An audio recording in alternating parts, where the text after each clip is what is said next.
how there are a lot of people who jump from one relationship to another because the honeymoon phase ends.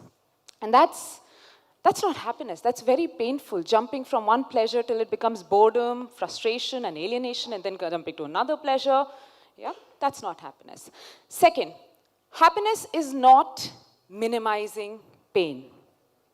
So many of us believe that happiness is absence of negative emotions. It couldn't be further from truth. Yeah? In fact, so many people suffer because they try to avoid this one fundamental truth that Buddha gave long time back, which is life is suffering. I'm going to tell you 4 things, 4 traumas that all of you here either have gone through or will go through in your life. One is you'll lose someone. You'll lose a relationship. Third, you might have an illness. Or fourth, you'll be fired from a job. What is well-being then? Is well-being telling you and selling you that you'll never experience suffering? No. It is teaching you how to deal with that suffering.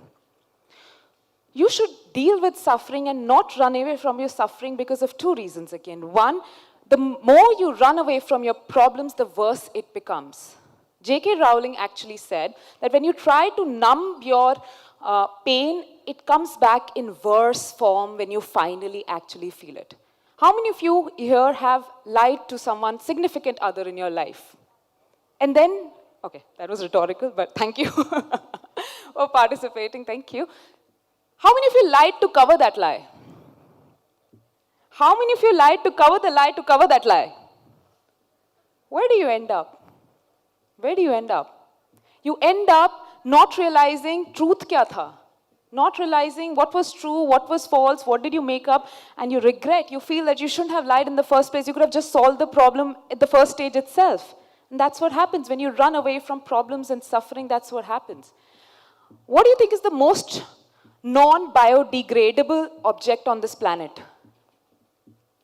Plastic? Something like that? It's grief. It's grief. You bury that grief and, it's not going to go away. So yes, addressing your painful emotions is part of experiencing sustainable long-term happiness.